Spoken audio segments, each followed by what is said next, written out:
Malam itu, pukul 2 pagi, lampu di ruang kerja Rafli masih menyala terang benderang. Aroma kopi instan sudah begitu pekat, bersaing dengan bau kertas yang entah kenapa terasa makin apek seiring bertambahnya jam lembur. Di monitornya, terpampang sebuah desain grafis yang sudah direvisi untuk kesekian kalinya. Kali ini dengan komentar, "Warna kurang nendang, coba hijau neon," dari klien. Rafli mendengus, hijau neon? Padahal proyek ini sudah melewati batas waktu yang seharusnya, dan kini kliennya malah meminta warna-warna yang sungguh di luar nalar. Keningnya berkerut, matanya merah, dan ia bersumpah demi keyboard gamingnya, ini adalah revisi terakhir sebelum ia meledak atau mati. Rafli bukanlah tipikal pekerja kantoran yang pasrah. Sejak kecil, ia sudah menunjukkan bakat unik dalam menunda pekerjaan hingga detik-detik terakhir. Saat SD, PR matematika baru dikerjakan di mobil 5 menit sebelum bel masuk. Waktu SMP, ia pernah mengerjakan makalah sejarah semalam suntas sampai akhirnya tertidur di tumpukan buku dan bangun dengan wajah penuh coretan spidol. Kuliah, jangan ditanya.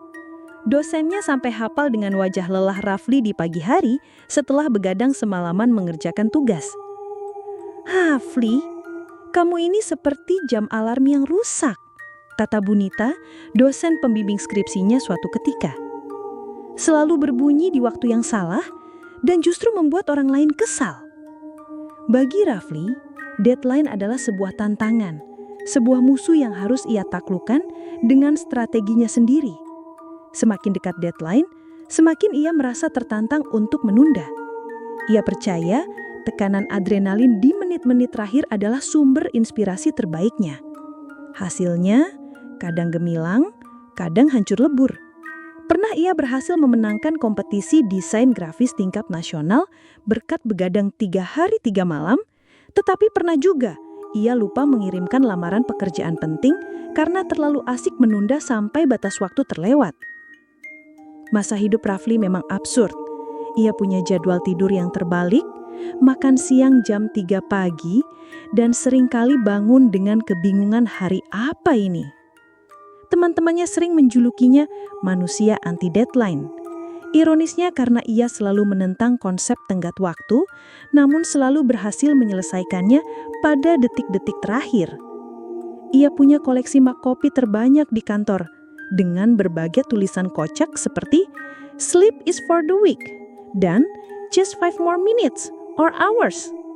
Hidupnya adalah sprint maraton yang tak ada habisnya, dipenuhi janji-janji pada diri sendiri untuk besok akan lebih produktif, yang nyatanya tidak pernah terrealisasi.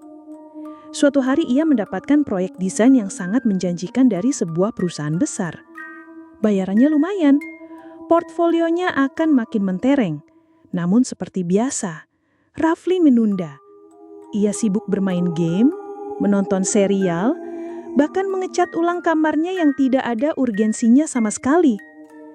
Ketika deadline semakin dekat, ia mulai panik. 3 hari penuh ia begadang, mengkonsumsi kopi dalam jumlah abnormal, dan tidur hanya beberapa jam di kursi kerjanya.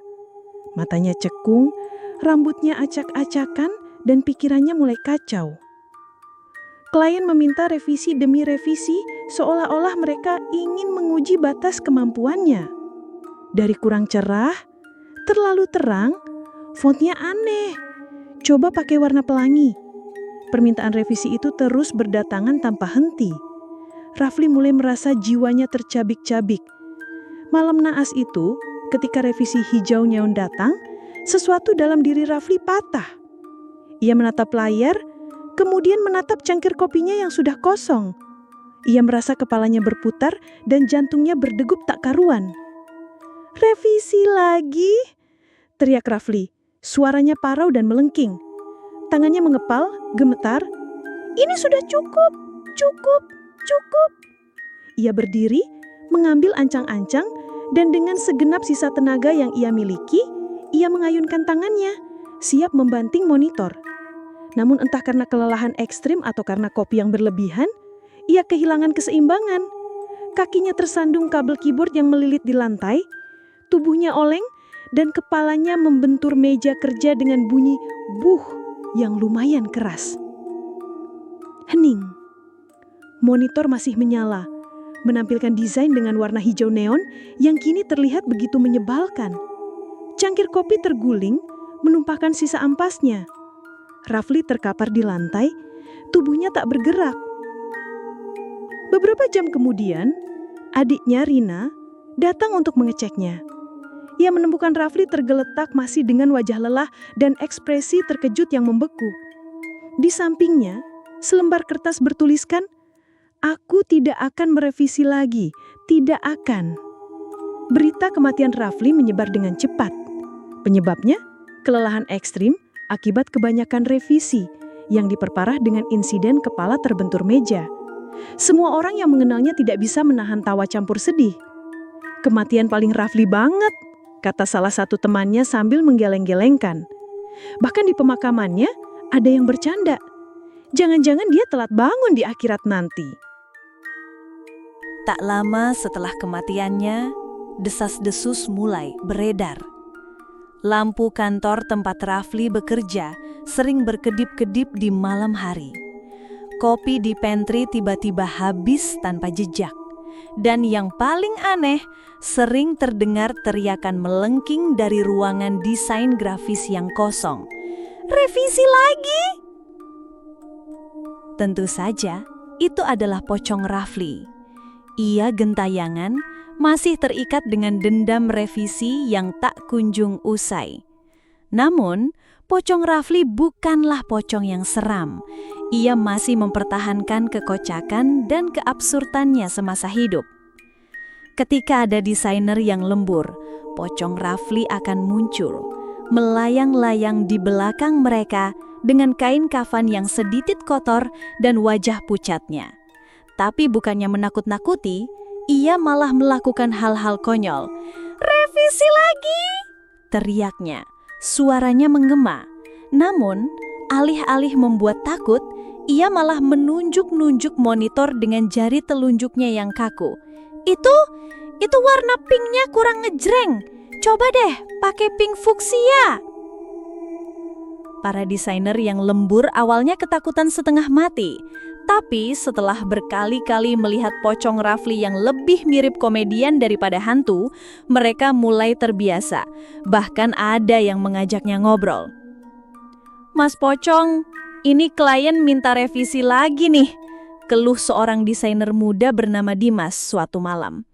"Katanya logonya kurang minimalis, padahal sudah minimalis banget." Pocong Rafli melayang mendekat, kepalanya miring. "Minimalis apanya? Itu masih ada garis-garisnya. Coba hilangkan semua, biar jadi titik saja," teriaknya, lalu tertawa cekikikan. Suatu malam, manajer desain Bu Indah sedang lembur sendirian. Ia merasa lelah dan frustrasi karena harus mengejar deadline yang mepet. Tiba-tiba, pocong Rafli muncul di belakangnya. "Revisi lagi!" teriaknya dengan volume penuh. Bu Indah melompat kaget, hampir menjatuhkan laptopnya. "Astaga, Mas Pocong, jangan ngagetin dong!" Pocong Rafli hanya cengengesan. "Maaf Bu, habisnya saya lihat Bu Indah masih lembur juga, belum jam tidur ya?" "Gimana mau tidur Mas Pocong? Deadline sudah di depan mata," jawab Bu Indah menghela nafas. Pocong Rafli tiba-tiba melayang lebih dekat, wajahnya serius. "Bu Indah, dengar saya. Jangan sampai nasib Bu Indah sama seperti saya. Deadline itu bukan segalanya. Hidup itu bukan cuma tentang revisi dan revisi.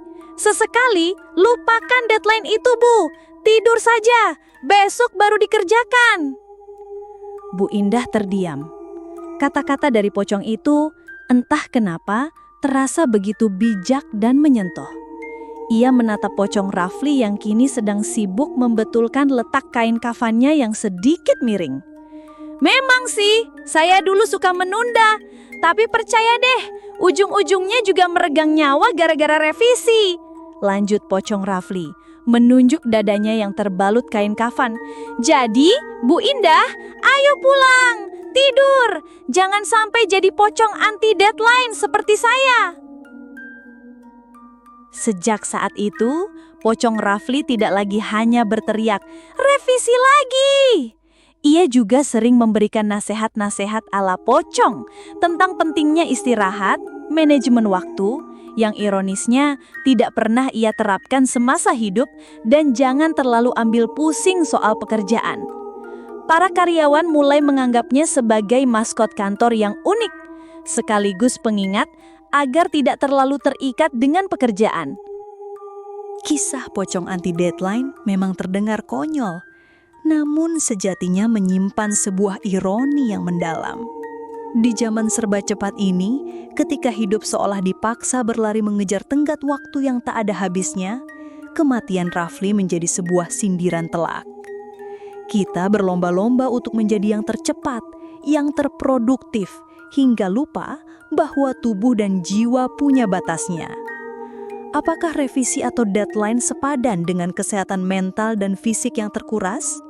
Barangkali jika Rafli tahu bahwa ia akan berakhir menjadi pocong kocak yang hanya bisa berteriak, "Revisi lagi!" dari alam baka, ia akan memilih untuk rebahan saja daripada mengejar deadline. Jadi, ketika lain kali Anda merasa terdesak oleh tumpukan pekerjaan dan revisi yang tak berkesudahan, ingatlah kisah pocong Rafli. Barangkali ada baiknya Anda berhenti sejenak, menarik nafas, dan bertanya pada diri sendiri, apakah ini benar-benar penting? Ataukah Anda sedang dalam perjalanan untuk menjadi pocong anti deadline berikutnya?